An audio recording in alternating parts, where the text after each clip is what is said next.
Political victimisation, Islamabad की capital territory में जो abuse of power and authority, मुख्तलिफ पर्चे, नैब, जो प्रोसेस स्टार्ट हुआ था उसको रुकवाने के लिए हम आए थे और हमने लार्जर बेंच की सदा भी की थी तब चीफ जस्टिस साहब के पास। मगर अब तो 2025 हो चुका है, ये केस कभी लगा ही नहीं। हमने बहुत दफ़ा इसमें दरखास्तें दी।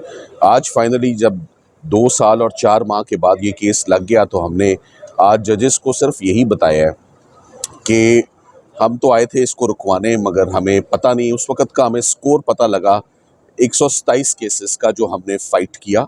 उसके बाद हमारी पर्सनल नॉलेज है कि तकरीबन 300 से ऊपर क्रिमिनल केसेस चले गए, which is a shocking number.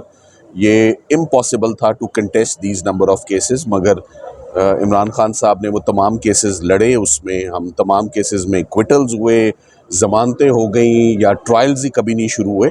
तो अब 2025 सितंबर में जानना ये चाहेंगे कि what is the latest situation.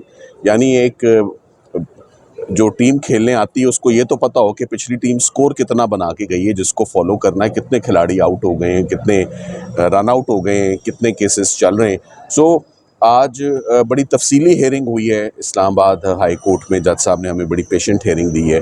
उन्होंने फ्रेश रिपोर्ट तलब की है तमाम इदारों से कि इमरान खान साहब के ऊपर स्टेटस क्या है, कितने केसेस पेंडिंग हैं, कितने केसेस कंक्लूड हो चुके हैं, कितनी कन्विक्शंस हैं। और उसमें सिर्फ नैब की जानिब से आज ऑफिसर्स आए हुए थे, FIA की तरफ से कोई नहीं था और इस्लामाबाद पुलिस की तरफ से कोई नहीं था।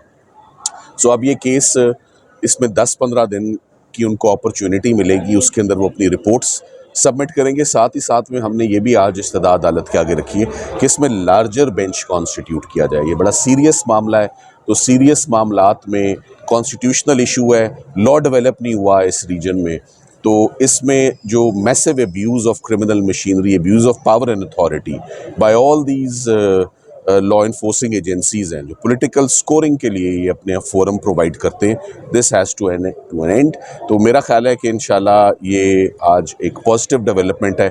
आज कुछ ही देर के बाद आपको मालूम है अलकादर में भी इमरान खान साहब की पिटिशन अर्ली हेयरिंग की, उनकी और उनकी अहलिया की, क्योंकि गर्मियों की छुट्टियां भी ख़त्म हो चुकी हैं। तो अब हम उम्मीद करते हैं कि आज हमें उसमें कोई एक्चुअल डेट मिलेगी। Thank you very much. अच्छा, अर्ली हेयरिंग का तो राइट है और वो इंशाल्लाह ज़रूर मिलेगी, और मैं समझता हूँ मंडे ट्यूसडे मिलेगी। कमिंग वीक में इमरान खान साहब का अलकादर का केस फिक्स होगा। और उसके बाद जब फिक्स हो जाएगा उसमें कितनी उम्मीद है? अगर इमरान खान साहब का और बुशरा इमरान का अलकादर का केस फिक्स हो जाता है तो इसके बाद उनके खिलाफ कोई ऐसा क्रिमिनल केस नहीं है जिसमें वो अंदर गिरफ्तार हैं। सब में या प्री अरेस्ट चल रही हैं या बरी हो चुके हैं। तो अगर अलकादर केस में मुस्बत फैसला आता है, जो कि आना चाहिए खान साहब का और उनकी एहलिया का, तो उसी दिन मैं उनकी रिहाई एक्सपेक्ट करता हूँ। अगर ये फैसला आइंदा वीक में इसकी समाअत हो जाए और हमारे हक में फ़ैसला इंशाल्लाह आएगा।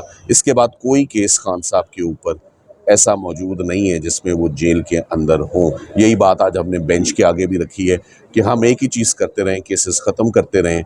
मगर ये इशू अभी भी अलाइव इसलिए है क्योंकि केसेस तो अभी भी बन रहे हैं, चलान्स तो अभी भी आ रहे हैं, ट्रायल्स स्टार्ट करने के तो अभी भी वो ख्वाहिशमंद है। तो आके प्लीज़ वो बता जाएं इस्लामाबाद हाई कोर्ट के स्टेटस क्या है। तोशाखाना 2 केस भी चल रहे हैं। तोशाखाना 2 केस भी बड़ी तेज़ी पकड़ ली है इनफैक्ट उसने। ये भी आज आपको मैं बताता चलूँ कि तोशाखाना केस में चूँकि अलकादर की जो हेयरिंग है वो मैच्योर हो गई है, सो तोशाखाना 2 ने एक्स्ट्रा ऑर्डिनरी पेस और स्पीड पकड़ ली है। थैंक यू, और कुछ नहीं आज के लिए। बहुत बहुत शुक्रिया।